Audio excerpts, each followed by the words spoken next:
Yeah. Look out your window. Knicks fans is on your block. Y'all know the Knicks run the city. Pull them shades back. Look out your window. Look down there on the block. That's Knicks fans right there.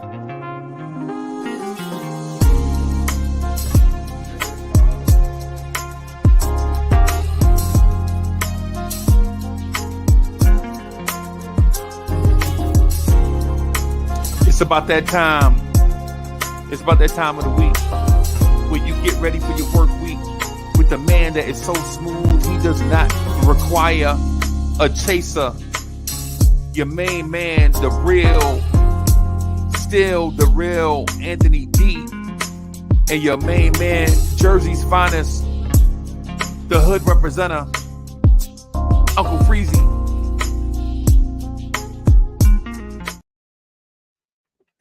Yo, back at it again. What's good, everybody? Anthony D is on the way. Again, this is the number one chief rock Knicks Universal main man, Uncle Freezy. Welcome to Old School Knicks. You know, y'all know the vibe. Y'all know the vibe. So we're gonna talk Knicks in an old school flavor. Again, Anthony D is on the way. Want to give him a few minutes before we get started. So we'll probably rock for about 45 minutes or so. You know what I'm saying? Talk that talk the way that y'all like to have that Knicks talk to y'all. Y'all already know the vibe. Right. So I hope y'all's morning is going good. Had a good talk, man, on the 718 boys. Didn't expect to be on with them. Actually, just expected to rock on, just expected to do the old school Knicks. Eddie F is in the building. Call Mega. Chef NYK is in the building. Sherwin, what's good? The Hollywood celebrity Bobby Santiago is in the building. AJ Beulah is in the building. What's good? So there is a lot of stuff to talk about in Knicks universe.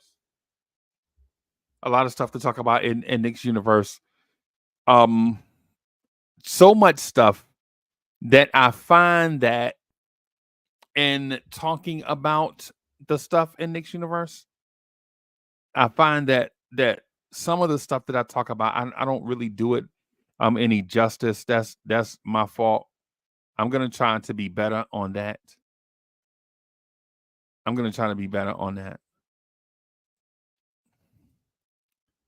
Man, YouTube got me on ad sustainability for the 718 boys, man.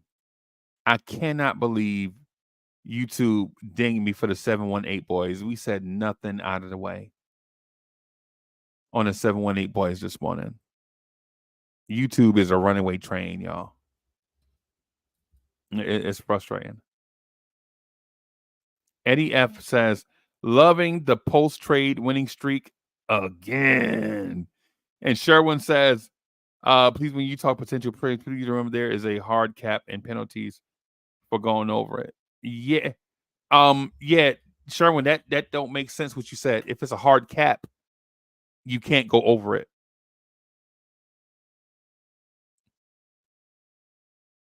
So, Sherwin, I want you to remember that there's a hard cap, right? And you can't go over a hard cap. That's why they call it hard. Oh, man, 803 is in the building. What's good, my friend? What's good? What's good?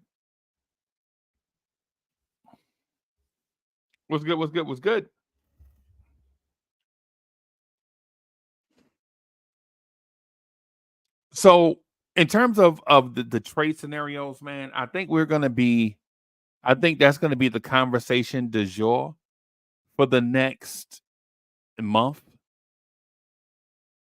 We're in that cycle of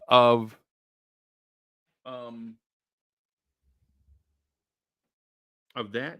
I didn't even send You know what? I didn't even send AD the link, man. AD probably waiting on the. I'm sorry, y'all. Hold on.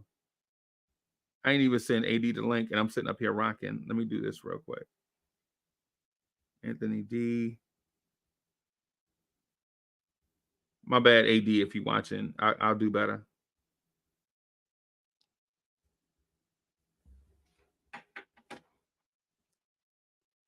So I just sent AD the link. He probably like, yo, this dude rocking without me. My bad, man. My bad. I'll do better. Right. But what I want to talk to you guys about is the emergence of Jalen Brunson into stardom. And listen, part of the thing is I know sometimes you guys can't take some of the topics seriously when I mention the Jalen Brunson scenario, right? What I'm saying in it because Jalen Brunson is not my favorite Nick. I'm not saying I don't like him. I do like Jalen Brunson. I do. I respect Jalen Brunson. He's not my favorite. My favorite Nick is Julius Randle. Right? Most Knicks fans have a favorite Nick. It's just how it is, bro. It's no disrespect to, it's like when you go out to dinner, right? And you order your steak dinner as usual. Like the steak dinner may be your favorite, right? But it's no disrespect to the chicken dinner. You know what I'm saying? The chicken probably is delightful, right? But I like steak, and I'm not calling Brunson a chicken dinner or Randall a steak dinner for that matter. I'm just using it as an example, right? Like some people like to drive BMW, some people like to drive Mercedes. All of fine automobiles, all of them, all of them, right? All of them are fine automobiles, right? But on the Jalen Brunson point, if we talk about Jalen Brunson's greatness, and I argued all summer, by the way, about the greatness of Jalen Brunson. Let me see. Am I live on IG? Yeah. Okay. So we're live on IG. Okay. So when we speak to the greatness of Jalen Brunson, yeah, Jalen Brunson is a great NBA player, and I think he's getting greater as we speak. Right in the month of January, that man has a 4-to-1, 4+to-1 turnover assisted turnover ratio. That's impressive, especially when you consider the teams he played against: the Minnesota Timberwolves, the um, Chicago Bulls, the Philadelphia 76ers, the Washington Wizards. I think I think that's where he is going to exist in the for the remainder of the year. In that 27 points a game, 8 assists a game level. And at that level of play, now you're talking about beyond all-star. You're talking about all NBA level type player. All NBA level type player there. Is Jalen Brunson an all NBA guard? I don't know right now because all NBA is subjective, but to be in that conversation is impressive, right?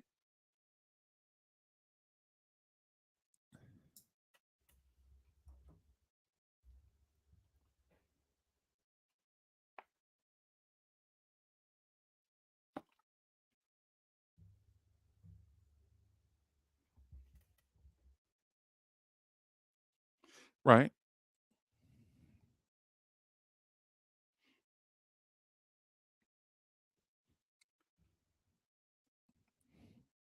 And I think we're going to get to a point where we start to consider with Julius Randle averaging about 30 points and 7 rebounds, right? Isaiah Hartenstein will probably finish the season at about 11 points and 14 rebounds a game, which, listen, 11 points, 14 rebounds a game at center, that's impressive. That's impressive,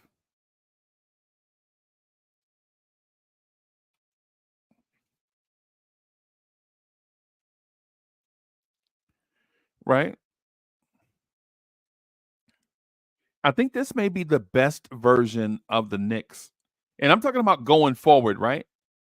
And hey, Sherwin, and help me out on this because maybe I may be wrong, right? But I need some help with it to understand it. Is this the best version of the Knicks that we've seen in 50 years? Right. And I'm talking about from a team perspective. I'm not talking about from a one man gang perspective. Right. In a team perspective. Is this the best version of the Knicks that we've ever seen or seen in the last 50 years? Right? Where it's not a one man gang. It's not Carmelo Anthony and some dudes. It's not Patrick Ewing and some dudes. It's legit great players all around fitting into great roles. Right? Is this the best team?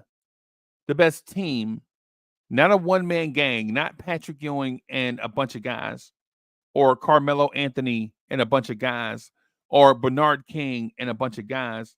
But 1 through 9, is this one of the best teams that you've seen, right? And I know merely speaking, dismissing Patrick Ewing is hard for us to do. I'm not dismissing Pat, right? I'm comparing the teams, right? I'm comparing the team. Isaiah Hartenstein, I'm not even gonna hold you, man. Isaiah Hartenstein has been balling over the past month, I want to say. I'm gonna pull up Hartenstein's game log.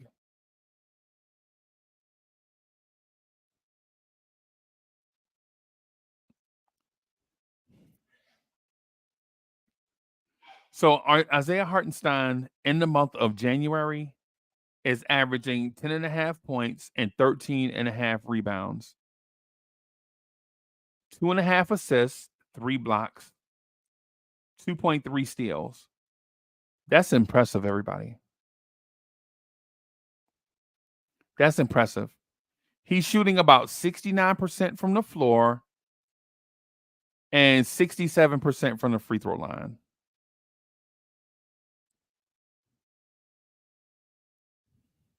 He's getting to the free throw line 2+ times a game.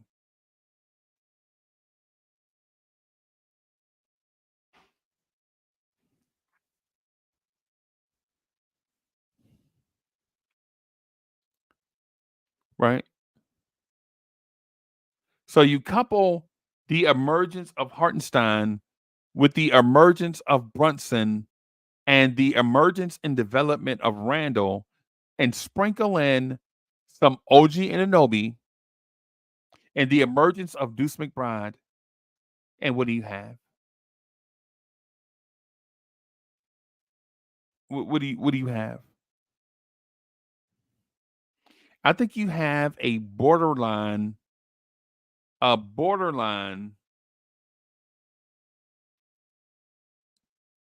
championship contender. Borderline. I'm not saying that they're there.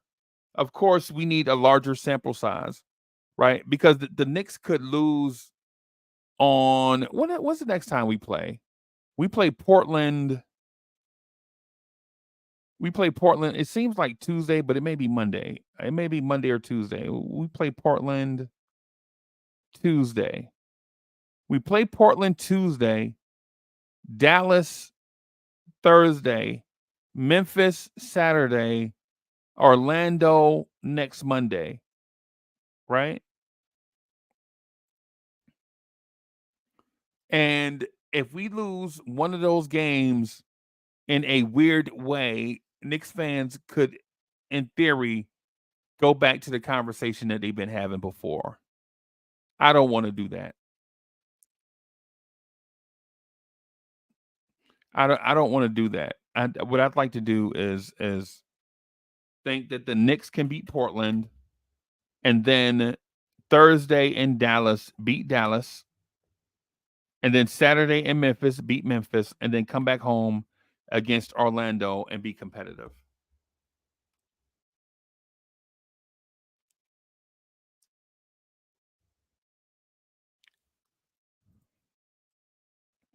I'd like to think we could be competitive in all those games.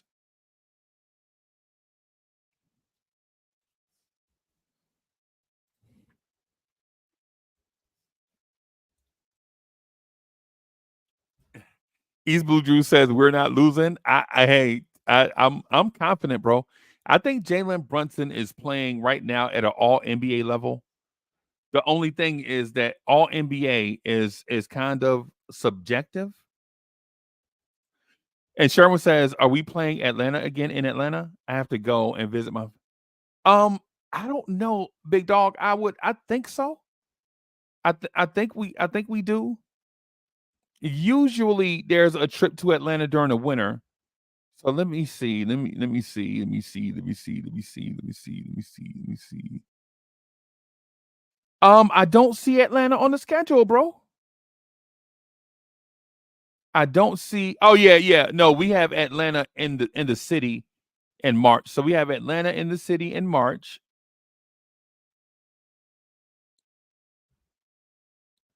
And I don't see him again. I don't see him again. Yo, let me bring in my guy. I gotta play the intro just a little bit. You know how some celebrities are, man. So I'm gonna play the intro just a little bit for my guy, so he can get ready. Yeah, look out your window. Knicks fans is on your block. Y'all know the Knicks run the city. Pull them shades back. Look out your window. Look down there on the block. That's Knicks fans right there.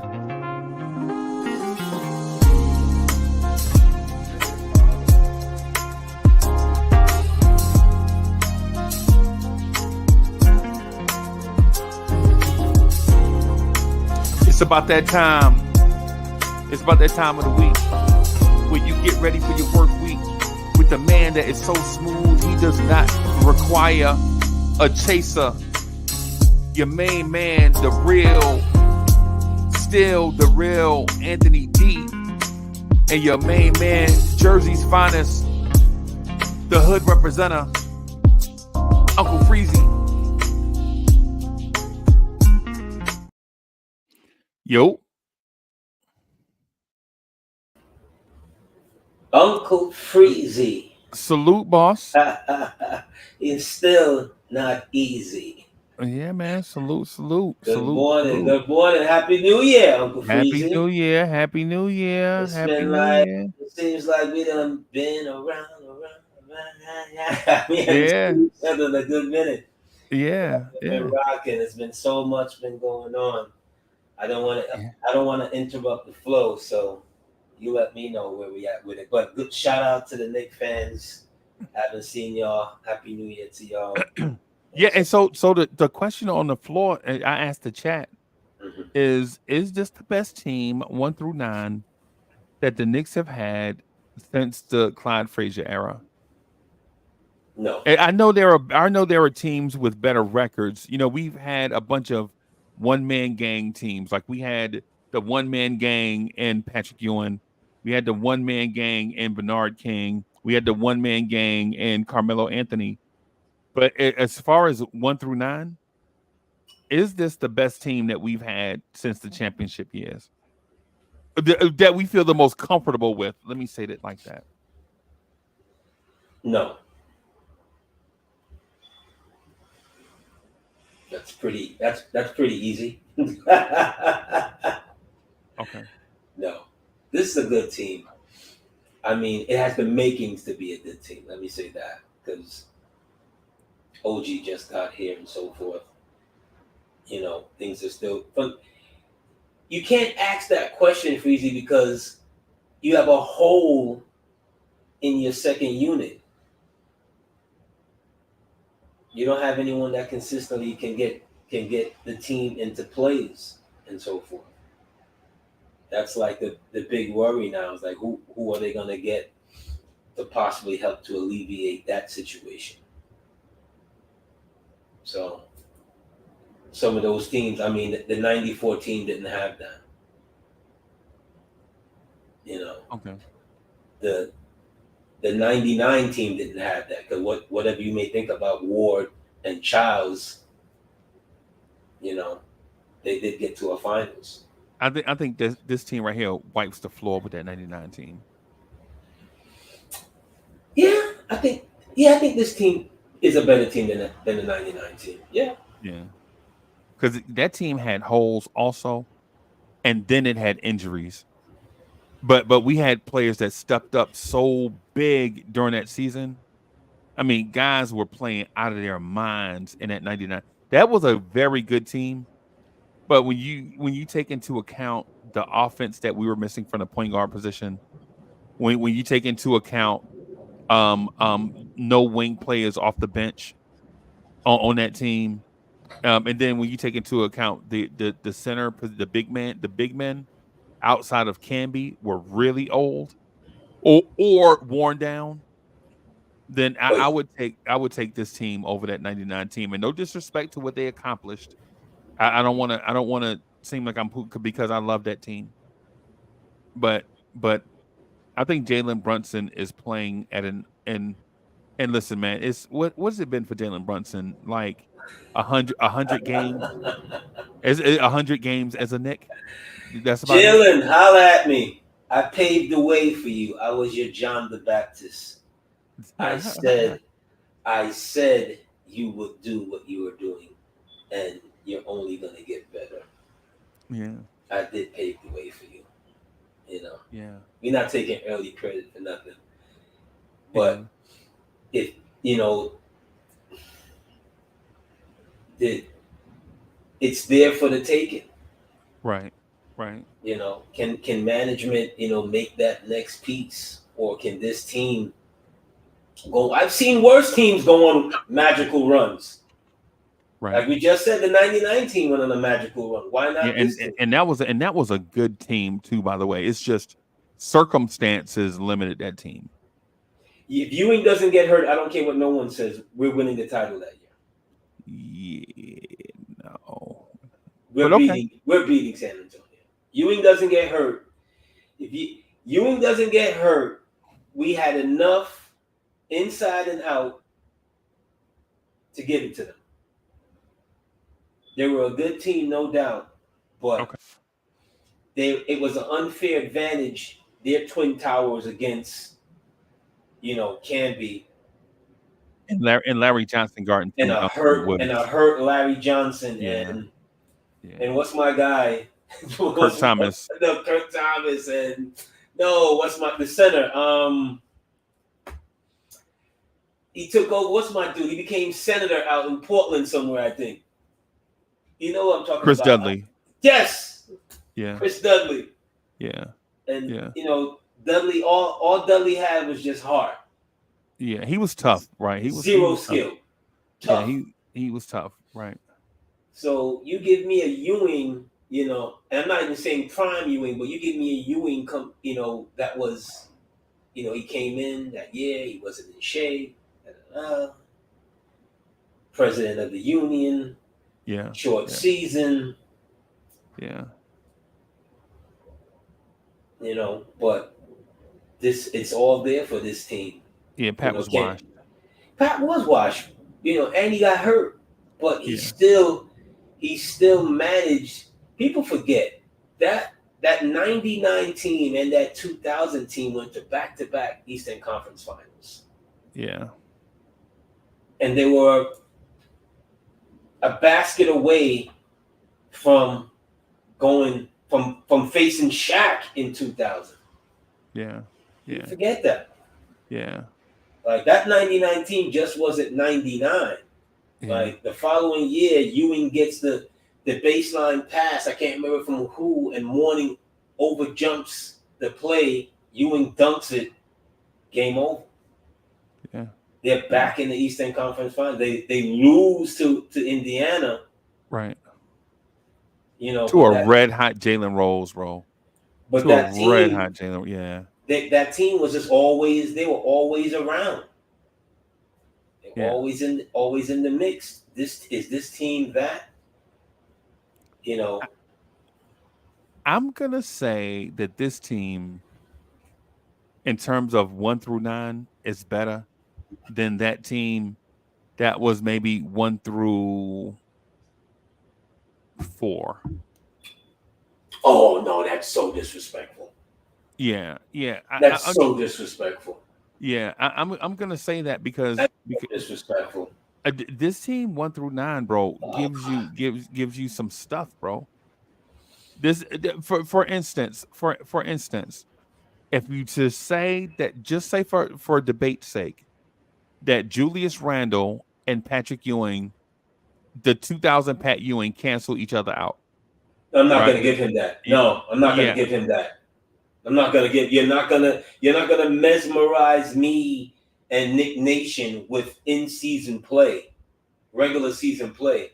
Nah, that 99 Ewing.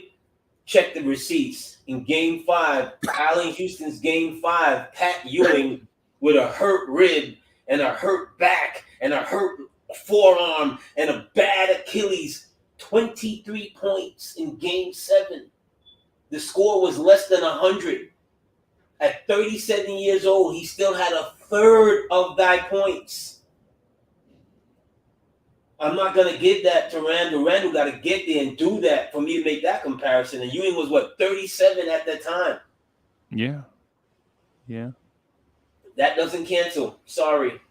Yeah, that does cancel. I think we're romanticizing a 15 points per game Pat Ewing. Pat Ewing with 15 points per game. We got to relax, bro. But like I said, did he not do what he did? That man moment. That man missed 20. That man made. Did he not do what he did in the moment? Can Randall have a not do what he did in the moment before we go out and compare and saying that would be a wash? Look. Yes. Look. A 29-year-old Randall versus a 37-year-old Pat Ewing. But you're romanticizing Randall. No, I'm not. You're already thinking that Randall is going to do that. He's going to be that guy. No, I'm not. I'm talking about regular season. Because he ain't you're like, okay. You're giving out the regular season bouquet. My bad. I didn't know. My bad. Yeah. Because I think what you're also doing is saying you're also assuming that Pat Ewing never choked in the playoffs. How can I say that? I never choked. That's very big. As he had bad moments in the playoffs. Yes. Yeah. Yes. But his good moments, I believe, outweigh the bad moments. Right. Randall has yet to have a good moment. Randall has also, if we want to. And your dog just agreed with me. What's your dog's name, Pedro? Pedro just agreed with me. my pit bull's name is Alejandro. Alejandro just agreed with me. No, man. What I'm not dismissing. I think Pat Ewing is the greatest center of all time, right? But what I'm saying is in the moment we can't. I think it's unfair to say that Randall um um wouldn't necessarily put up these type of numbers if he had Patrick Ewing's team. I mean, this dude was in the playoffs with Alfred Payton as his starting point guard, with Reggie Bullock as his starting small forward, with Nerlens Noel, right? This dude was Alfred Payton is in the G League right now, bro. Right? I compare it to the year that Bernard King took a bunch of dudes to the playoffs and couldn't get them over the hump. Right? That's what I compare it to. I don't compare it to Pat. I compare it to the Bernard King years where he was just yeah. Cannot To- see you're borderline ready to fall off the cliff here, Freezy. You know, and you're I wish doing I a had a disservice. meme. You're I wish doing I a had disservice Do I have a to the meme for young jumping off the people. cliff? You need to. You Oh, need okay, to. let me see if I have one. Ah!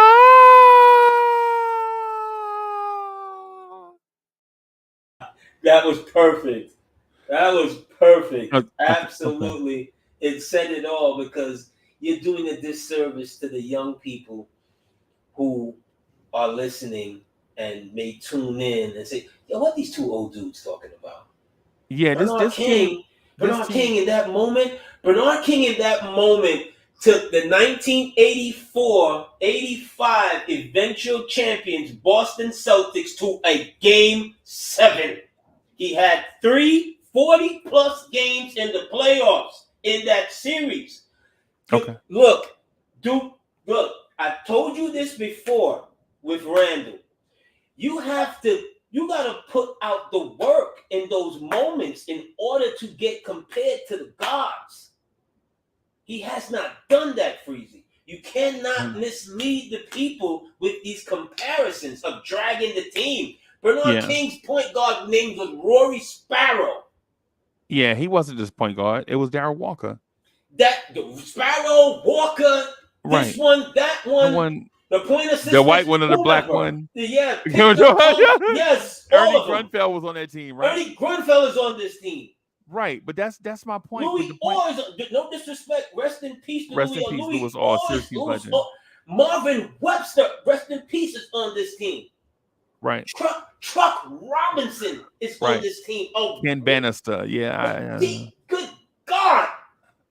I understand what you're saying, but then when you look at the 21 team, when I say Alfred Payton, Alec Burks, Reggie Bullock, Nerlens Noel, Norvel Pell, Taj Gibson, Frank Ntilikina, you dismiss that as if those guys were talented.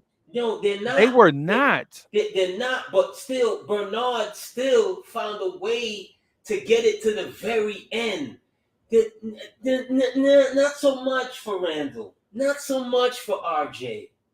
Not so much. Right. We can't give them we can't make these comparisons like, but coming into that series, he has an all-timer against Isaiah where he's,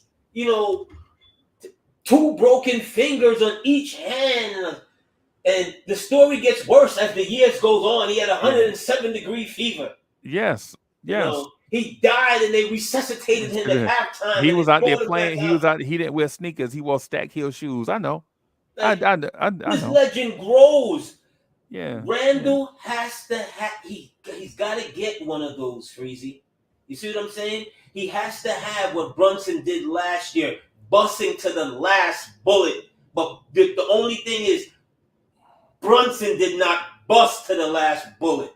And I'm not gonna kill him on it, but we're already on record. We're already on record for that last bullet. Yeah, yes, he did. If it wasn't for Brunson, we'd have been swept by Miami. Yes, we would have. We gotta relax. We gotta relax. We gotta relax. If it wasn't for Brunson, that's not even a series. I can't give it and take it away. No, I cannot. I cannot. That is my dude. That's my guy. Yeah. I was watching him last night, watching him the night before on a back-to-back, still playing 35 minutes a game.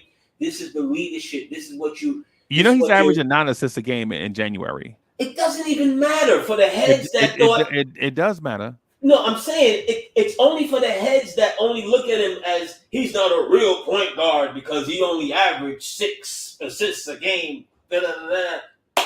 How many right plays per game does he make? A lot of them. He does a lot of stuff. That's all I care about. Right. Yeah, and so but the thing about the assist thing is a lot of these players, the players on our team are have so many deficits in their game that Jalen Brunson making them better is a plus for us. Is the reason why I bring up the assist thing. Right. The fact that Randall is averaging in January, Randall is averaging 30 and 7 is one of those things too, man, where at some point right now Randall is shooting. I think right now Julius Randall is, even with the terrible Philadelphia game from the other night, Julius Randall is shooting a career high from the floor. Right? I think Randall is shooting 47.4% from the floor. I think that's his career high. I'm just gonna to check it just to be sure. Right. Yeah, 47 point. No, there was a year he shot 52.4, and 1 year with the Lakers he shot 55.8. Yeah, but it was on half the shots though. His game wasn't nowhere. It's not nowhere near that's him. That's Randall in his Charles Oakley-ish in the paint. Yeah. And putbacks and stuff, dunks and stuff. That he didn't. He, to his credit, Randall expanded his game. Yeah. Worked on his game. No doubt. I still believe you can never take that away from him. So let me. I want to put a rock in your shoe, but at the same time, I want to do it respectfully, right? Oh, you've only been disrespectful this morning. Now you want to get back to respect? Of course. I don't. RESPECT. I don't care that I'm not a fat diva from Detroit, bro. I don't sing about respect. You know what I'm saying? That ain't me. Disrespectful, bro. That's not that, bro. Listen, man, we talking sports, bro. We just getting down to the nitty gritty, right? Disrespectful. I have a feeling, AD. I have a feeling that this Knicks organization is gonna pull off a Mo Cheeks type deal before the deadline, and we're gonna wonder what the hell were the Knicks thinking. Does it not feel? Is this place not familiar? Is this place not? Are we not in this? Let's go get a washed up Derek Harper off somebody's bench and have them start for us. Are you not getting those vibes? So disrespectful.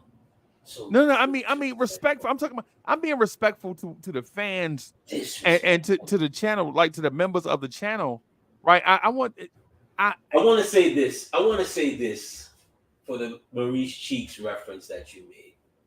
I like Mo Cheeks, bro. Mo Cheeks is an all-time player, and I've seen a couple of other podcasters or whatever made some really disrespectful remarks about Mo Cheeks and his after career, his coaching or whatever. Yeah. But when Mo Cheeks got here, yes, he was 33, I think, and they traded him for young Rod Strickland and so forth. But it was kind of like with Quickly and Brunson here. It unmuddled the situation because you had two camps back then. You had your Strickland camp and you had your Mark Jackson camp. Yeah. And Mark wasn't even really and truly. Mark is kind of in no camp at that time because him and the organization, they're not really getting along. Right. And as soon as they made the trade, bam, Cheeks becomes the starter. Yeah. And it was kind of like this thing where Cheeks is going to, make the young core, right? Galvanize them and so forth. And it really doesn't take fruit and bear fruit until the Boston series. Right. Ewing's first great moment. Yeah, they needed some time to gel anyway. They needed some time, yeah. And it worked out with Mark Jackson coming off the bench. You know, Johnny Newman and them, Oakley and them, they ran the Celtics off the court. The Knicks had lost, I believe, 26 straight games to the Celtics. Yep.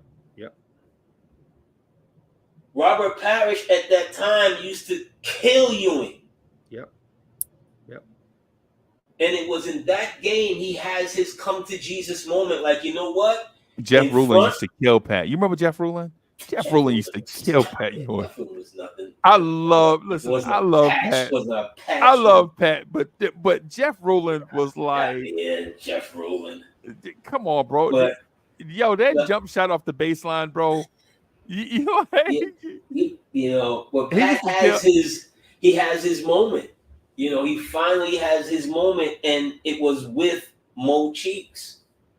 Yeah. So, to your point, if they pull a move, a Malcolm Brogdon, let's just use that name. Yep. You know, or an additional veteran piece, because you're already on record 10 million times telling people you don't want to hear nothing about no young core. I don't want to hear nothing about a young core, bro. Okay. I just don't. So if you have to sacrifice a Grimes in order to get a piece like that and one of these plethora of draft picks to pull a move like that gets you a step closer, why not?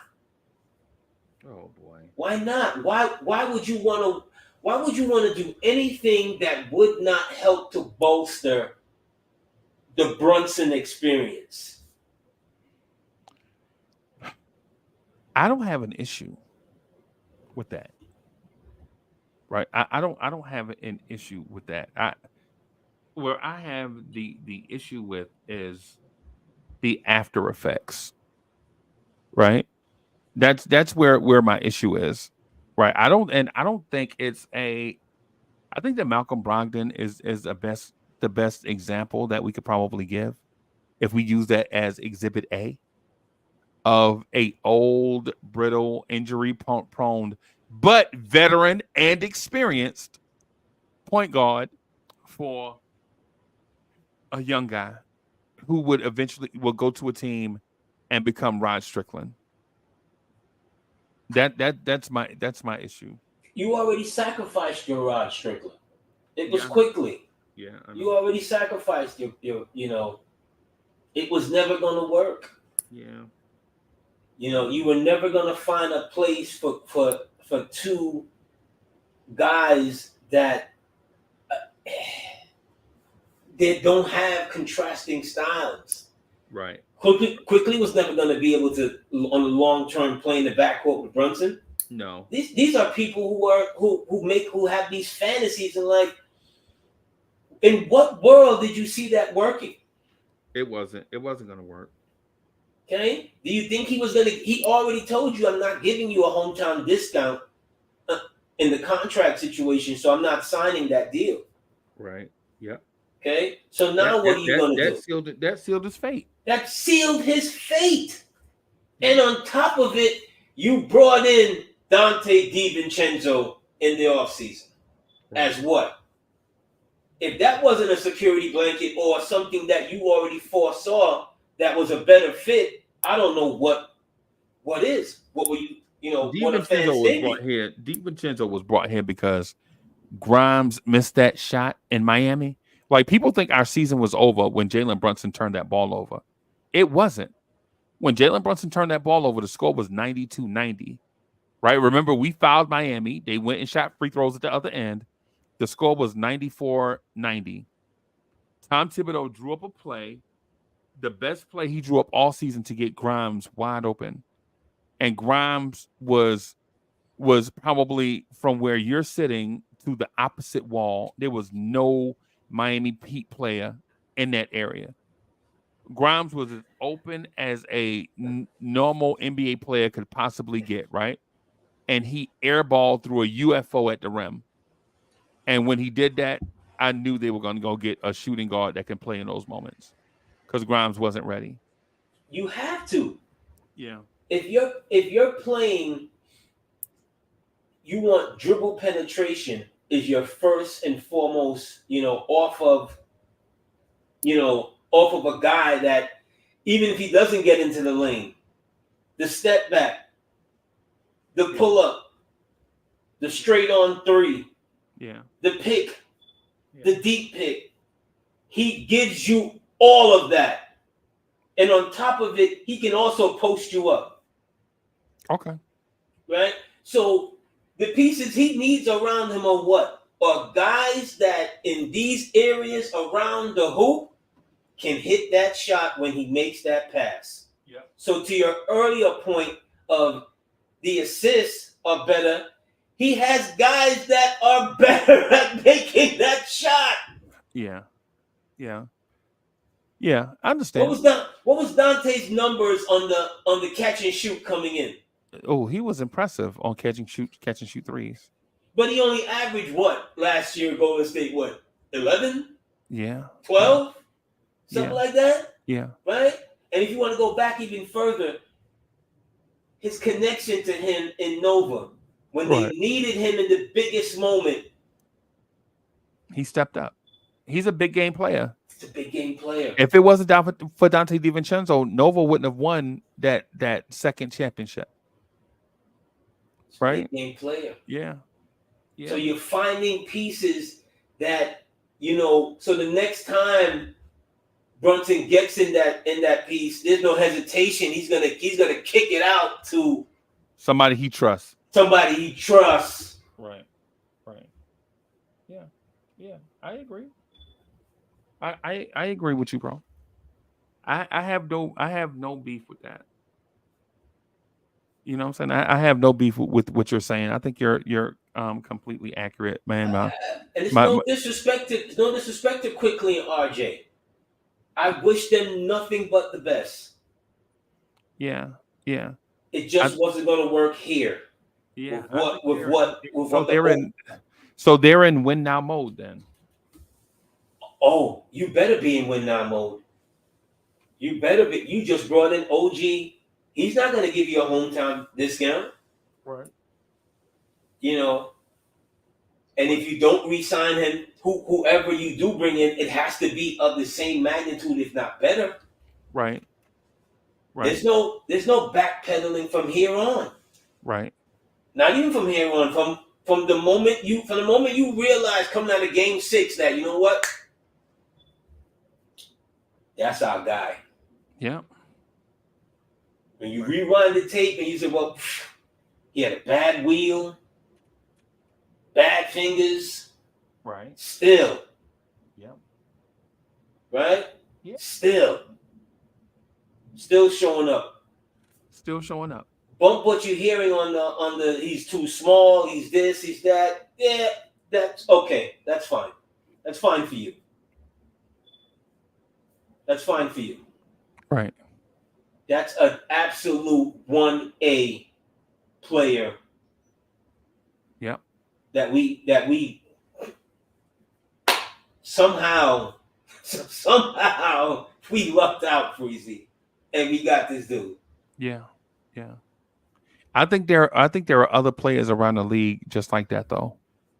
That if you get them, they're in a pocket situation where if you get them and put them on Broadway with Brunson, I think this group of under 30-year-olds can make a sustained run for the next 3 seasons. I think you could. Easy. I think you right? could. And so there are names that I want to mention. Right? There are names that I want to mention, and it's gonna sound peculiar, but just bear with me. Mm-hmm. Right? I think that the kid in Charlotte is that guy. Right? He's 21. He can dribble, pass, and shoot. He's not afraid of the big stage. You bring him in as a rotation player and let him work his way to the top. It's a player named Bryce McGowan. And nobody knows who he is right now. And as a matter of fact, I think his numbers suggest that he is on the way. I'm gonna speak to his percentages. I would be less than honest if I said I knew who you were speaking of. Right, right. But you know what though? You know what? People would say the same thing about Jalen Brunson 3 years ago. Mm, Right? yeah, that's fair. Right. So That's more than fair.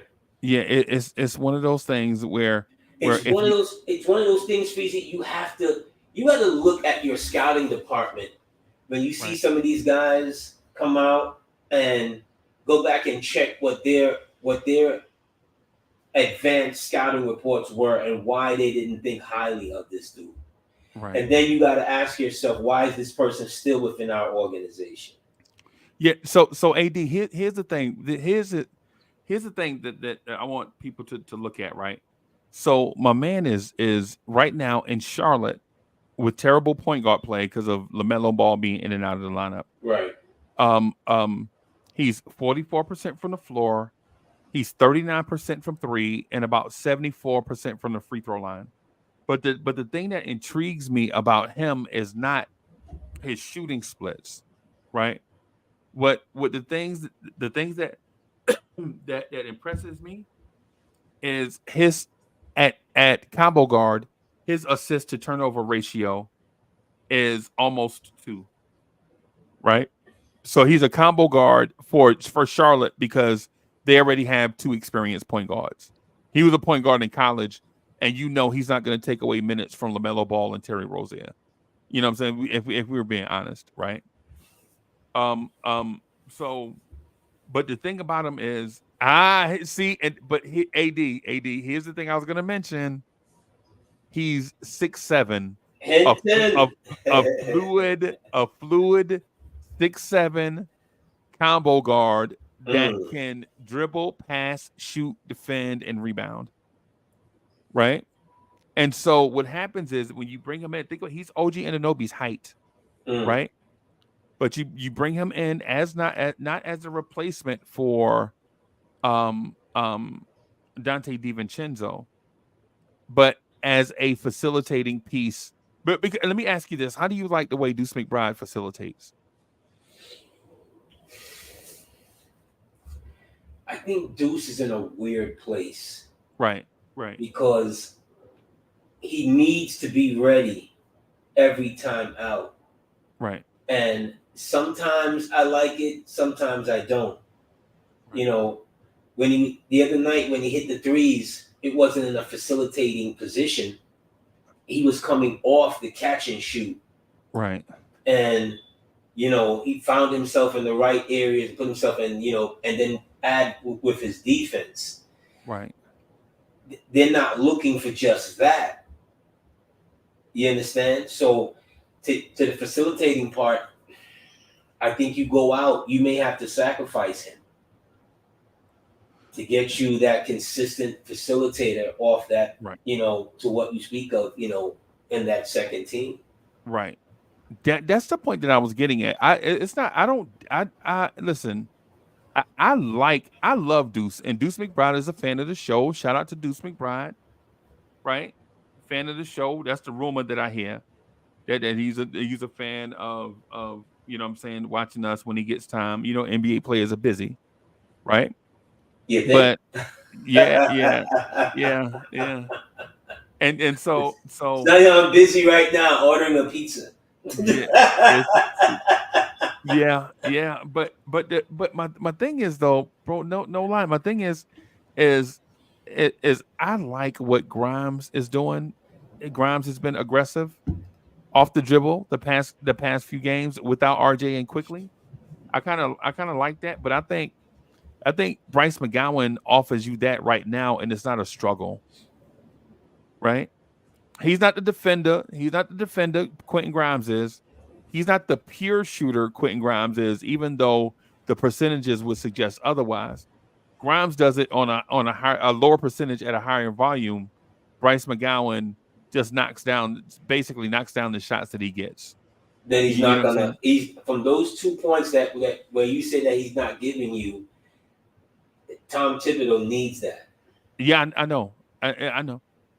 I understand, but what I'm saying about Bryce McGowan is that take into account that outside of LaMelo Ball and Rozier, and basically what I'm saying is Charlotte is trash, right? And you can only get assists if people on your team make shots. I think Rozier. I've always been interested in Rozier. Okay. I think he would fit with this kind of, tough nose, can handle the ball, can definitely hit a shot. I would look, and I'm surprised. But then again, I'm not surprised because it's Charlotte, Right. and the way they've done things over the last, forever with Jordan and so forth. It's just totally mind-boggling. But we don't have enough time in the day. We don't have time for for that nonsense. But he's always been an interesting piece to me, and even more so now,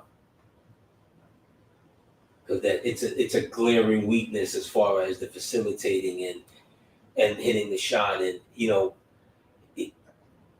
to Deuce, Deuce, you just got to be ready every night.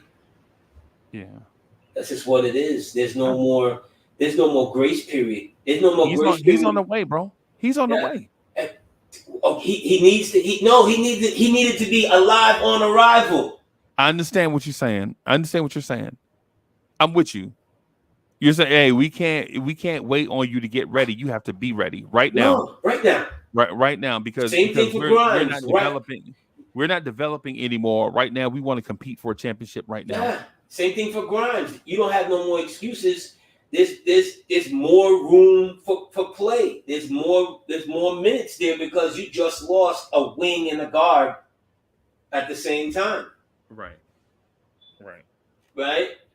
Malachi off the bench or whatever. You got everything over him because you've been here. You know this is. Yeah. He's not even a thought. Right AD, that's my trade right there. Malachi Flynn for Bryce McGowan. Okay. That's my trade right there. Okay. Right. And if you're Charlotte, why would you do it? I'm not for sure if Charlotte can develop young players. Like name a young player outside of LaMelo, right? Name a young player outside of LaMelo that they've developed over the years. And they didn't develop LaMelo. He came ready. LaMelo was ready. He came like that. Right. The one player I could say that they developed over the years was Miles Bridges. Right. But outside of that, look at James Bouknight. Look at JT Thor. Look at Deron Lamb. You remember Deron Lamb? Yeah. You look at all the Adam Morrison. Adam Morrison. Yeah. When they were the Bobcats. I mean, it's systemic. I'll make up a new word. Horribility. Horribility. Systemic horribility. That's a real word, everybody. That's a real systemic horribility. Yeah, that's a real word, everybody. They haven't been good since the Byron Davis days. Yeah. Okay. You mean really good? Really good. Like not just 42 and 40, but really good. No, they've been bad, and somehow I can't remember how when Jordan took over, and it just went just downhill from there. But like we said, we don't have enough time in the day to chop up their nonsense. Yeah. I think this team is good though. I think the team I think that the team is good, man. That 1 through 9, I really like what this team is. They got a favorable schedule now. The back-to-backs, they only have I think 5 more back-to-backs for the rest of the year. Okay. So you'll be able to get rest. Now is the time as far as regular season is to to get that continuity and so forth and to really build upon it. I like what I've seen. I've always liked OG Anunoby. I said that. Here is the fly in the ointment, though. What if a regular NBA player, a good NBA player, gets an injury and misses 7 to 10 games? Does that derail the season? It And the reason depends. why I say it like that because these things occur. It Starting happens. NBA, good NBA players get hurt and miss time. Yes. Can the Knicks sustain an injury to Julius Randle Long term, no. long term, like 7 to 10 games, Oh yeah, yeah, right? Can the Knicks sustain the injury to Jalen Brunson? no. Deuce McBride is just starting Long point guard if Jalen long Brunson gets term, hurt. long term. Yeah, In a 7 to 10 game stretch without Brunson, I would say what at best three three and and seven. four, 3 and 4, Okay, 4 and 6, okay, something like that. at best. Yeah, something like that. I mean, they still very good pieces, but it's not because just losing him, but it's losing what he does within that system. Okay, You know what I mean? right. So even if you brought in Deuce, let's say would be next up, right? Is Deuce commanding or gonna be taking 20 plus shots? No. I'm not He's sure. only gonna take as many shots as he's been hitting. See what I'm saying? As he's successful in. Okay, And even then, you'd still have to find other guys to take more shots who are not necessarily comfortable, with doing that. You understand what I'm saying? Like all of a sudden now, OG, you'd have to now take more shots. right, right. Versus when Brunson was there, the machine is running. Yeah. It goes all the way back again. Like this is the house of the Brunsons.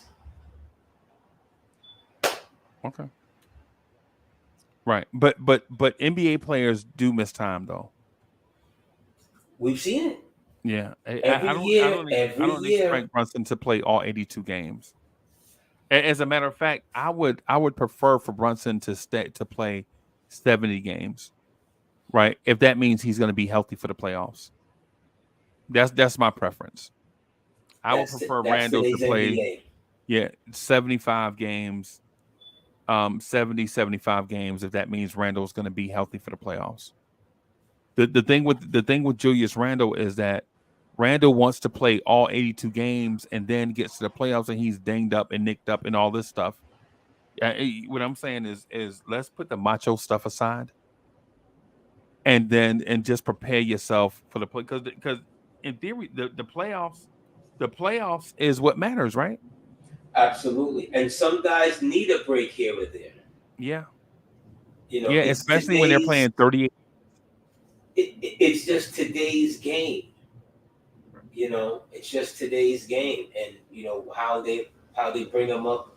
It's never gonna be what it was in the 80s and 90s where you could just go back and look at the box scores 78, 79, 80, 81, 82. Yeah. I think Michael Look at Jordan has like an 8-year run of like no less than 81 games or something like that. yeah. That's Mike Jordan, right? But look at other NBA players and quality of life after basketball, right? You're right. And I know a lot of people will be like, well, who cares after basketball? Players care after basketball. Their families care. After Absolutely. basketball, right? Yeah, yeah. Because making millions of dollars while you're playing and then spending millions of dollars on healthcare after you played is a net zero. Why would you do it? Right? And for But those that think they don't spend millions bro, listen. I know about medical bill. I'm broke right now because of medical bills. that's not Right? funny. I That's get those not medical. funny. Yeah, man. I got a medical bill in the mail about 14 months ago, Mm-hmm. and I was like, yeah. Now I see why people commit fraud. You know what I'm saying, bro? Think about you Miss get you Mocha, get get the strap. yeah yeah. Now for We real, about to man. Bonnie and Clyde. We about to go Yeah, yeah. Bonnie. Now, yo, for real. Now I see why they make movies like John Q. You know what I'm Oh saying? man. Oh my God. You know what I mean? Yeah. So, but anyways, keeping it just basketball related. Um, yeah, I could see. I would rather the Knicks get to the 3 seed, 4 seed, whatever, and rest Jalen Brunson and Randall in those April games at the end of the season. Because it don't matter. It don't matter if you're the 4 or 5 seed, whatever. Just lock in. I don't know if I want to do that, Freezy. And this is See, but why. This is why, okay, Freezy. I want to let these teams know that what you're getting now is what you're going to be getting just in a week or so, or right. two. You This mean is not. when April gets here? Yeah, this is not a figment of your imagination. You Well, know. you got to go get depth, bro. Yes. You got to go get depth. So you need to, like I said, you need to sacrifice one of these other two youngs or whatever. And I pray God, the Frenchman is no longer here at the trade deadline. If you can't find a way to get up off of an expiring contract that's never going to play, okay? You might as well just cut him. If he's still here, Freezy, at the trading deadline, you might as well just cut him. Why, bro? Because he's not going to play. So what? What is he here for? What is his purpose? So he's still is he here. Teaching ESL? No, he's here because he is not an asset, but his contract is an asset. It will be no longer an asset in February. Come after the trading deadline, it's no longer an asset. Yes, it will. No, it's no longer an asset because he's then going to be a free agent at the end of the season. No, he's not guaranteed to be a free agent. The Knicks have a team option on him. A team option. So yes, you think they would bring him back? No, that team option is null and void. AD, no, you thinking too short-sighted, right? You're not bringing so Evan Fournier is not going to be a player, but if you bring him back, right? If you pick up his team option, then you can offer that $20 million in cap space for a young player, for a first-round pick. Like, hey, listen, I'll take your such and such player that's making $20 million and give you Evan Fournier's $20 million an expiring contract and a young stud player, right? So for instance, and I'm just going to use this as an example, right? Just as an example, I'll trade you Evan Fournier's expiring contract for D'Angelo Russell and Jared Vanderbilt, right? Now, on the surface, people are saying, I don't want D'Angelo Russell, but you're getting Jared Vanderbilt.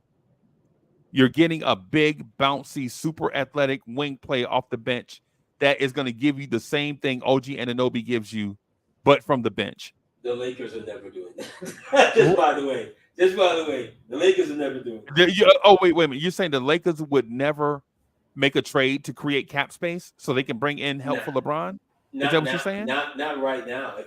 But I'm not saying right now. I'm talking about in the summer. Oh, in the summer. Oh, okay. In the summer.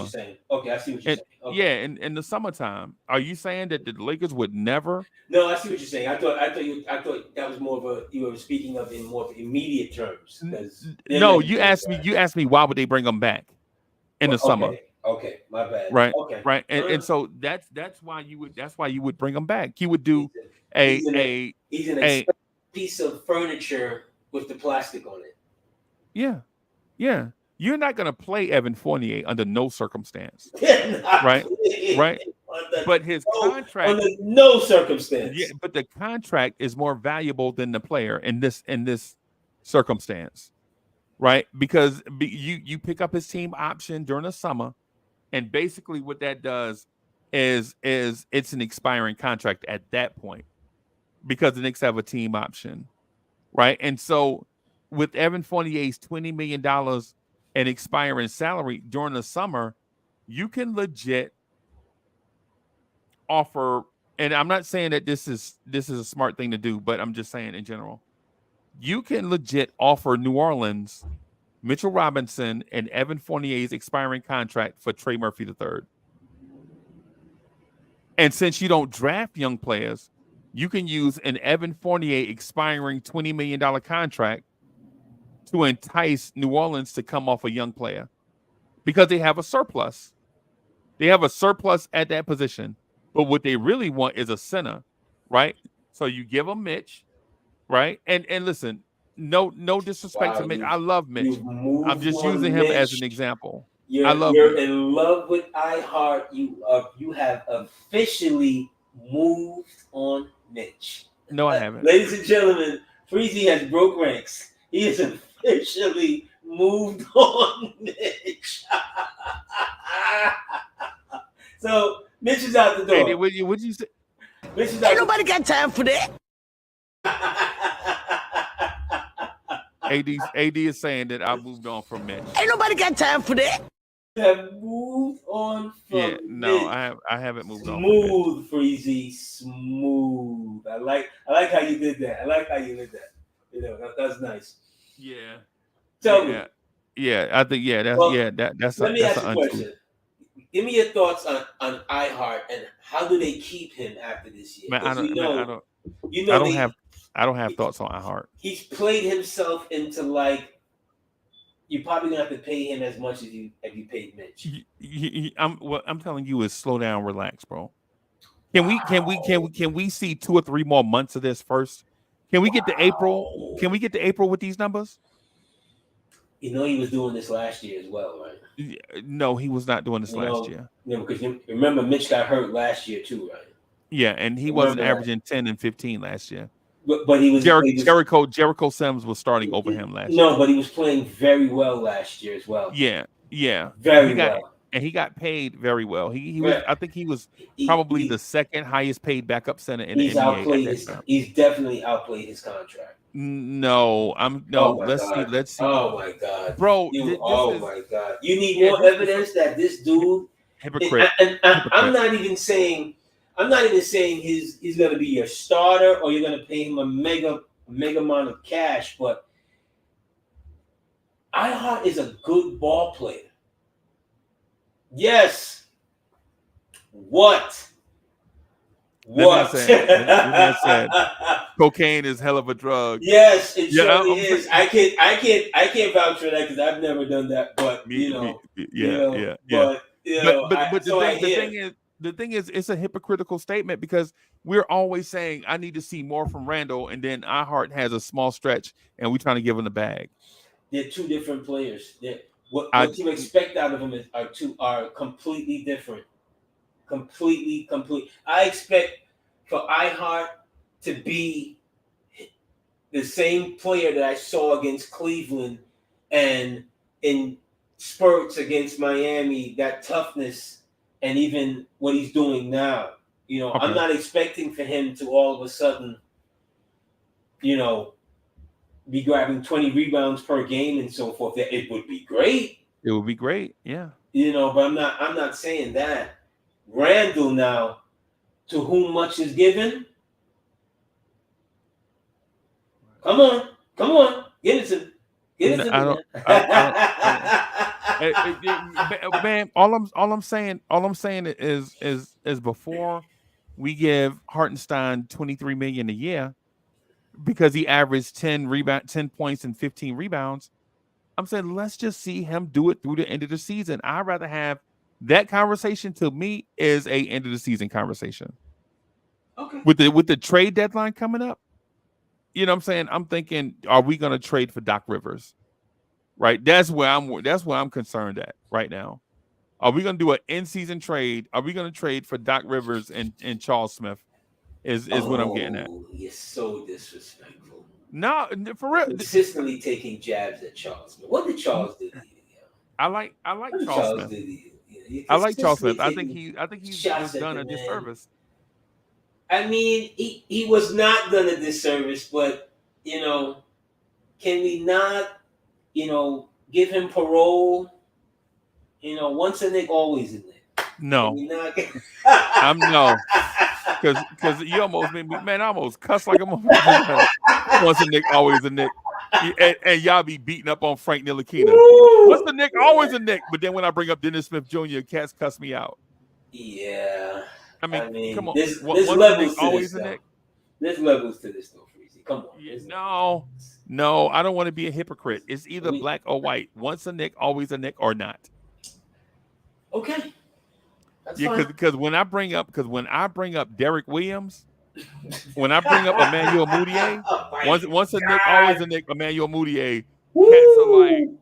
Cats will be Derek like, Williams no. was once the number 2 overall pick by Minnesota. I've never seen a team moved on faster from a player in my life that they invested that much time and money to. Right. Like literally, they were done with him by like year 2 or year 3? Yeah. I think it was like year Because 3. he was on the Knicks by like year 4 or 5. I never saw a team sour on a play. Bro, they soured on him faster than the Knicks. I mean, the Cavs soured on Tristan Thompson. Remember Tristan Thompson? They thought he was going to come in and be an offensive guy. Remember, they drafted Bennett. Bennett was overall number 1. They traded him after 1. When they saw him, because it goes back to this, Freezy, and this is no disrespect to the Canadian ball players, because the whole Vince Carter experiment, explosion, and so forth, brought the game out there on a level that no one could have, seen. And there's been a lot of good Canadian ball players, but there's also been some ones that were hot garbage. We almost had 6 years of RJ Barrett. How do you put RJ Barrett and hot garbage in the same sentence? Now somebody gonna clip that and put that together and say AD calls RJ Barrett hot garbage. Oh snap! Wait a minute! Breaking news, everybody! Yeah.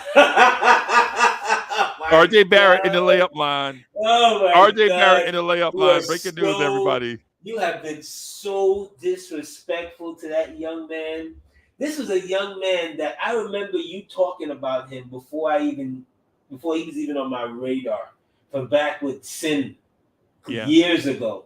Yeah. And to see the betrayal, to see the way you take pride in running for that switch to put on that RJ Barrett missing because the shot. because I don't, and listen, I don't co-sign to the once a Nick always a Nick thing. I think once you put on the other team uniform, it's over. Yeah. So let me do this. Double A, who's thank your you for the favorite Nick of all contribution. time? Double A says you're 100%, but let's keep flexibility to be safe. I understand. The thing, I loved RJ Barrett, but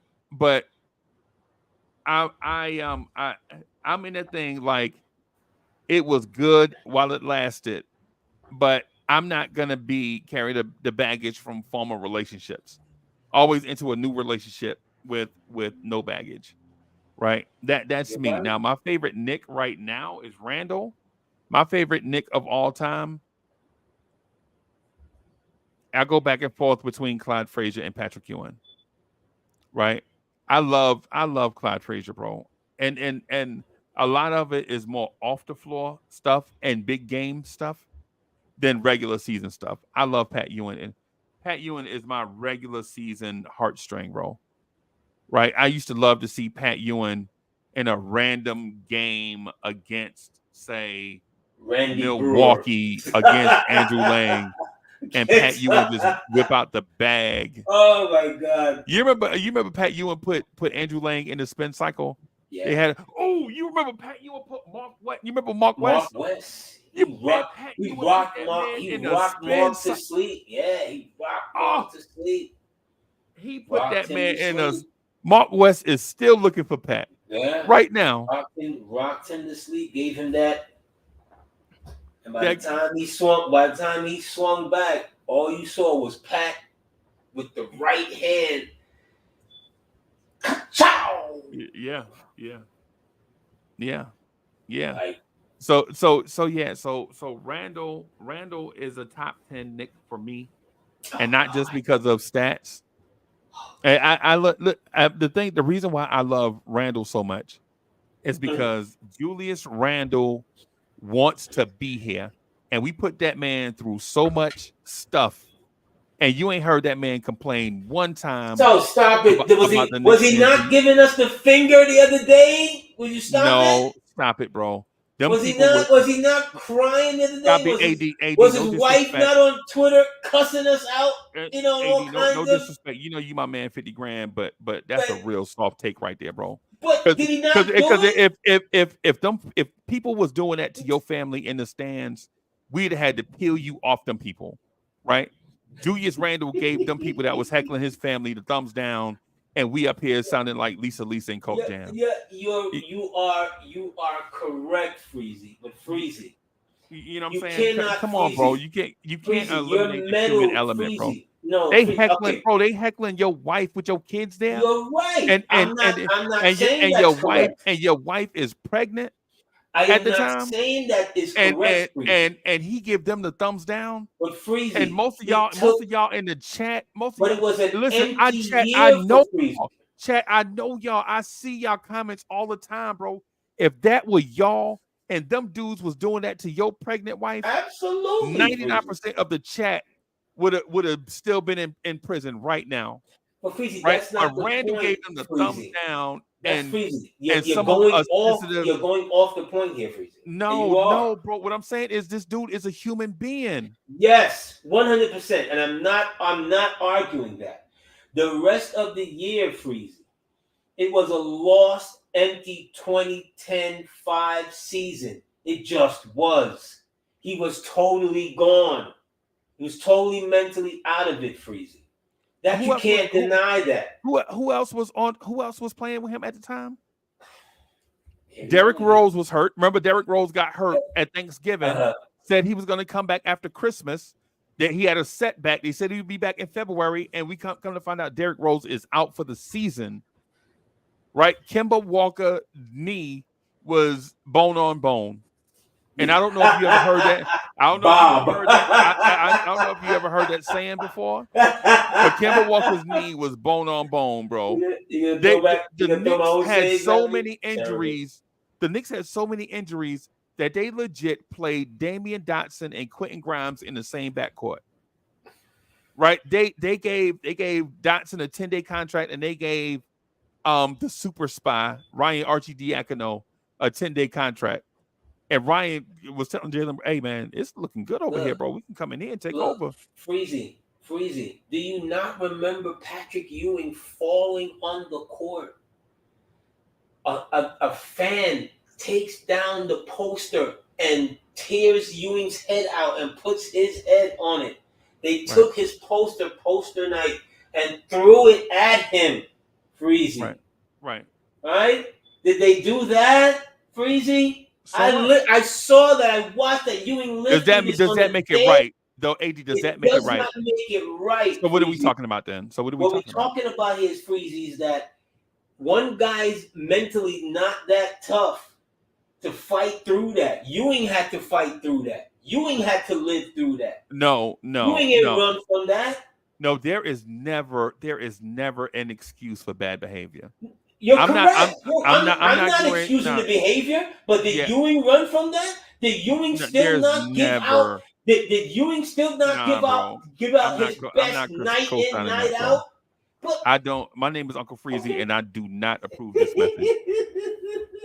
Right? Just because, I think we do that. We do that a lot. We give people leeway because they have these weird emotional breakdown moments. It's why people get blocked off YouTube channels, right? Because they have these weird emotional breakdown moments where they feel like they could just be mean to people. No, that's not acceptable on no level. But you can't just do that just because you're upset. So were you okay when the fans were screaming at Dolan and he threw them out the building?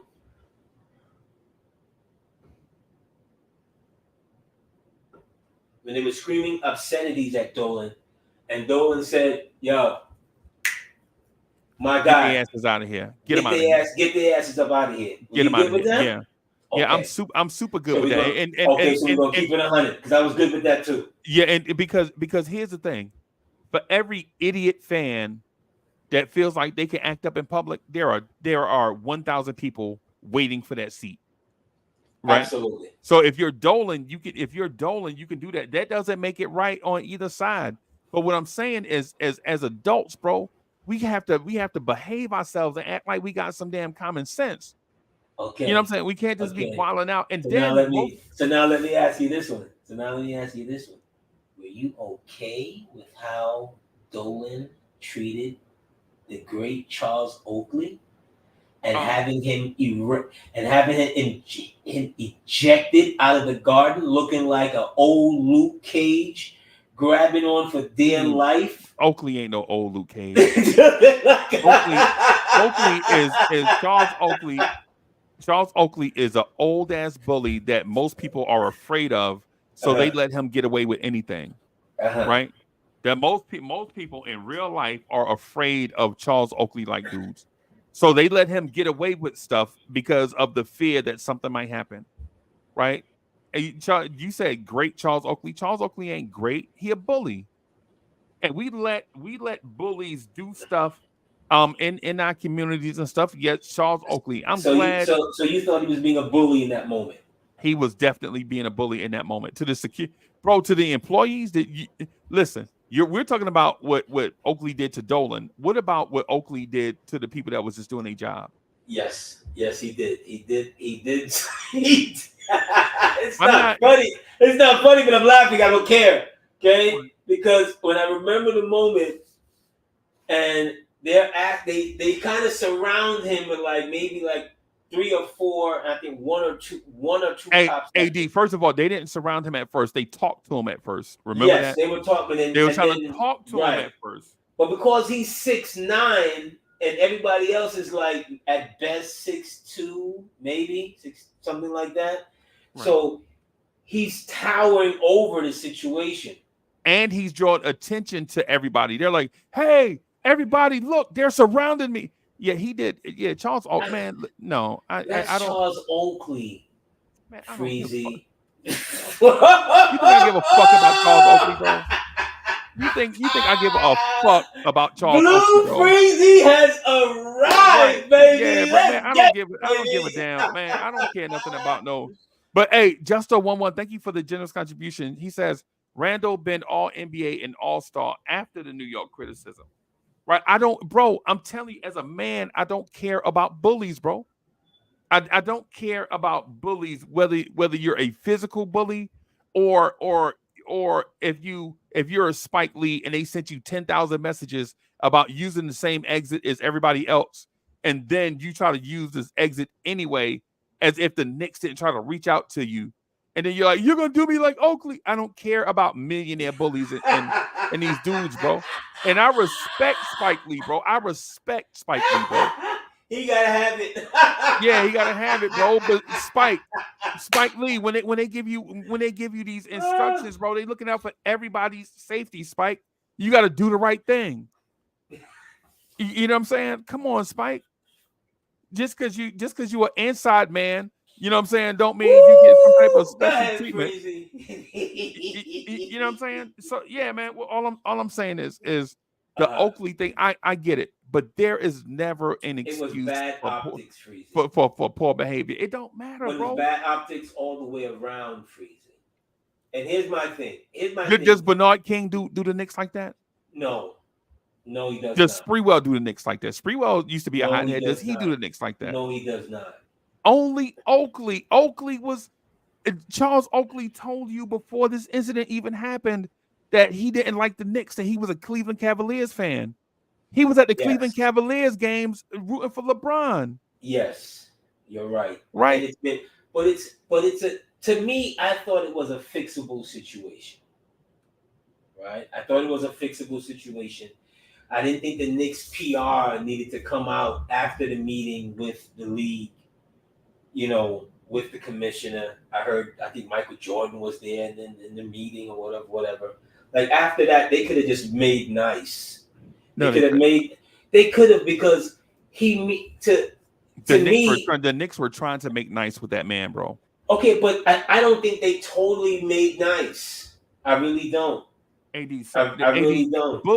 Bullies don't need an advocate, bro. Why you advocating for the bully? I'm not advocating for the bully, but bro, this dude was on camera slapping Scottie Pippen in the face. Yes, he did. He was a Chicago Bull then. Right. He was a Chicago Bull. I don't care about that. He was a Chicago man, Bull. I'm not advocating. Listen, I'm anti-bully. And chat, I know y'all don't know me personally like that.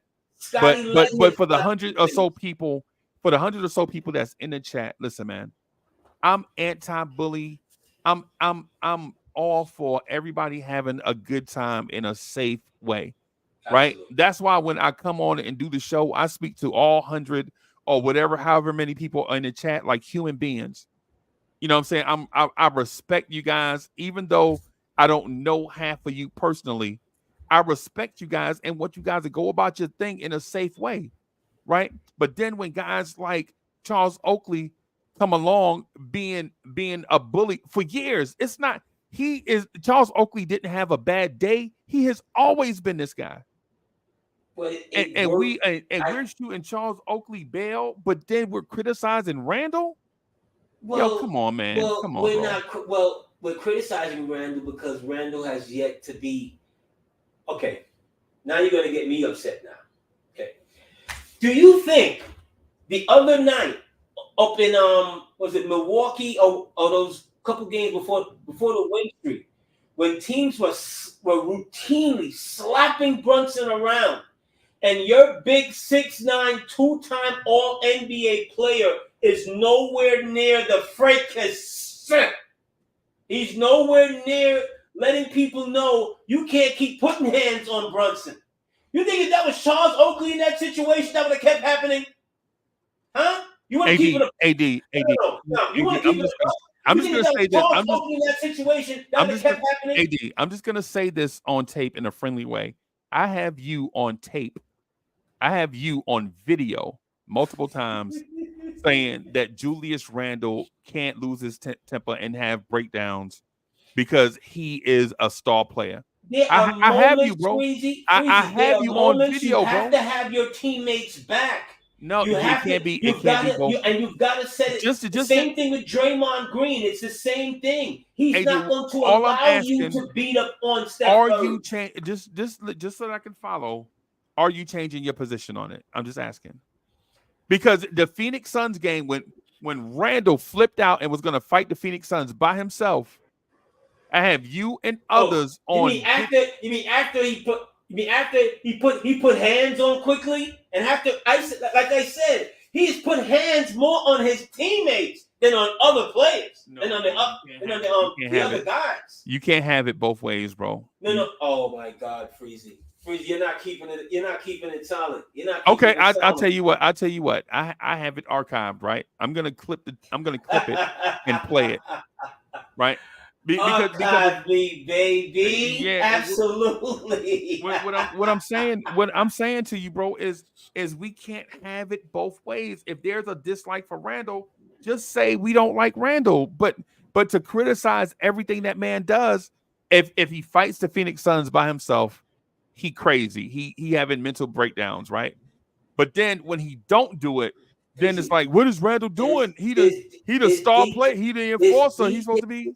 There's details and nuance to everything, Freezy. Nah, man. It's got to be black and white, bro. No, I'm sorry. Everything is not just black and white. There's details and nuance to everything, Freezy. Sorry. Man. Come on, bro. It's got to be a clear line, bro. You can't say the clear line is Randall has not done anything. He's not done anything for us to sit here and act like he's a top 10 Knick of all time. That's the clear line. What's it have to do with Jalen Brunson being knocked to the floor? Because Freezy, he's a star player. Not only he's a star player, he's a star supposedly physical ball player. Right. Okay. Right. And the big guy on our team. Right. So okay? why did you say that about RJ and Hartenstein and all those guys? Why is it got to be Randall? Why is it got to be Randall? Why not Randall? Why not Randall? You see the chat. Why not Randall? Why should we pass the buck? He's the Right. is he not the captain of It's the not. team? It's not passing the buck. Huh? Nobody's coming up. Huh? Nobody's You coming think off the bench. Willis? You think Willis would have said, "Why not the Busher"? No, Willis would have had That was a different era. Yeah, it's always different. It's That always was a different era. It's You always saw different you when we're you looking saw to with your own. placate the Randall You and the Randall saw stands. It's you saw always Robert different. Parrish punch out Bill Laimbeer and didn't even get kicked out the game. They Yes, gave he him did. a technical foul. And it was well deserved. You Because saw why? you Because saw why Kareem Larry Bird Abdul-Jabbar told him to. punch Dan Issel, and Dan Issel didn't have teeth. So you saw him. I was gonna say punch him in the teeth, but you saw Kareem punch him in the mouth, and Dan Issel went to the free throw line and shot free throws. Because it was a different because they era. were beating up Kareem, and Kareem couldn't take it anymore. That was a different era. There's That's the always reason why rhymes and reasons to this. You can't have. Do you remember in I think what was it, 2005, 2006? The Phoenix team against San Antonio when they bloodied Nash. Yeah. When Robert Horry hit check Nash. Yeah, hit check Nash. And they bloodied Nash. And this is Amari in his zenith, right? Yeah. In his zenith. Had the nerve in those years to call what's my guy with the Lakers soft. I'm like, dude. Pau Gasol. Call Pau Gasol soft. I'm like, yo, when Nash was getting bloodied, what did you do, my guy? AD, you know that was 17 years ago. That was 17 years ago. It was a different era of basketball. What did Draymond Green just do a month ago? Right, and Draymond Green was suspended indefinitely. You would take Draymond Green over if Julius Randle did that game. And was suspended indefinitely, you would be up here. No lie, hands to the man. You would be up here saying Randle has to be smarter than that. It definitely does not mean forever. He'll be back. Right. And in case you don't remember, Randle lost us the season. And in case you don't remember, that man got some of these rings. Right. I've heard you talk about that. It don't mean a thing if you don't got that ring. Right. And so, but the thing, see, that's what I'm saying. The thing is we want to bash Randle for the slightest little thing, bro. Come on, bro. You made it about Randle. I'm not bashing. I'm just talking the facts. You want to romanticize Randle. You want to give Randle all of this cake. No, and I candy. did not. You know, I said this team. No, I did not. I said I'm not this doing team. that for Randle. Chat. Do y'all remember me saying that this team is good 1 through 9? Chat. Y'all remember me saying this team is good 1 through 9, right? I said 1 through 9. I did not point out specifically Randle. Right? You are taking the opportunity to wield the hammer while you have it to bash Randle. I did not bash Randle. Yeah. Did you not hear me say that Randle works hard on this game? You becomes in better every year. No, you moved on from you're the one that used Charles Oakley in the Garden as an example to bash Randle. I was not AD. I've been on YouTube now for 2.5 hours, bro. I had not one time mentioned Charles Oakley's name. You brought up Charles Oakley. I did not. Is that a good thing or a bad thing? I don't understand. Because you did bring up Charles, and the moment you did bring up Charles Oakley's name, we got an F and an F1 and an F2 bomber and an F3 bomber and an F4. Because I don't like bullies, bro. You bombed up the whole place, bro. Listen, man. You already know how I feel, bro. I say it all the time. Freezy, let me ask I you don't this, care for bullies, bro. Okay, that's Freezy, my thing. Let me ask you I don't care if you feel yourself and you feel like you can talk a certain way to others. If you do it to my face, I'm gonna punch you in your damn mouth. Okay. But people do it on the internet, or Oakley do it to people that are smaller than him, and he feel like he can get away with it because he has a track record of it. But Charles Oakley ain't gonna do that to me. Oh God, yes, we know because Shannon Briggs, you got those hands, right? Yeah, so, he ain't gonna. And he's selective with it. Like Charles Oakley is trying to physically intimidate a 65-year-old man. What's Charles Oakley is legit trying to intimidate a 5'8" guitar player, right? Charles Oakley is trying to physically intimidate a 5'8" guitar player, and you are up here defending him. Is he a good guitar player? Have you heard him on No, I'm saying is Charles Hermo. Oakley smell like perfume. That's what I'm saying. Ooh. Wait, Chanel number 5? Nah, that's too expensive. That's too expensive. Uncle Freezy. Freezy, my point is this. This what now in A all seriousness. 6'9", 250-pound former athlete is physically intimidating a 5'8", 65-year-old, and we're defending him. We're not defending him, Freezy. What I we're don't know saying where is, our Freezy, society is going, bro. It did not have to get that far, Freezy. No, it did It not. did not have to get that far. James That's what I've been Dolan never saying. said anything to Oakley, and this is who we're defending? Freezy, I'm not Freezy. Charles Oakley was a very good ball player with the New York Knicks. So what? That's what we know him from. That's where we know him from that's bullying. where the feelings come from. Right? No, we know him. No, it's not necessarily so easy just to be like, boom, we got to give him some type of credit, because that's where our relationship stems from. It's from the ebbs and flows and the fighting, because that's just what those teams did. It wasn't just Charles Oakley. It's Greg Anthony. It's Doc Rivers. It's Greg Anthony. And have you seen Greg Anthony and Doc Rivers physically intimidate anybody? I saw Pretty Shirt Greg jump off the bench and punch Kevin Johnson in the back of the head. Because everybody else was fighting, right? No, everybody else was not fighting yet. Everybody else was not fighting. The fight was between Doc and Kevin Johnson. You said they were not fighting yet, and then you just said the fight was between Doc. They were fighting, bro. The altercation was between and Greg Anthony was hurt, not playing in the game. Right, and he is out there with Stacey Adams on. And with Stacey Adams on, with his Pretty Shirt, jumps off the bench and punch Kevin Johnson from behind. Right.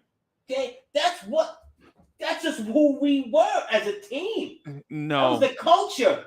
I'm not speaking to Charles. Nobody fighting on the court. What I'm speaking to is Charles Oakley physically intimidating a 5'8", 65-year-old that plays a guitar. Oh Jesus! Oh, freeze! And when they call security to like, yo, let's defuse. What's going on, man? Nah, man, You're like, no. He out there acting like the Incredible Hulk, bro. They had to carry that man out, bro. Come on. What do we do? What type of society we live in when we advocate for the bully? What about the regular people, bro? I'm not advocating for the bully. What I'm saying is it didn't have to get that far. It didn't have to go that far. All that man had to do was act like an adult. Okay. I'll give you that. It would never have gone this far if Oakley acted like an adult. Okay. I'll give you that. I'll give you that. Yeah, man.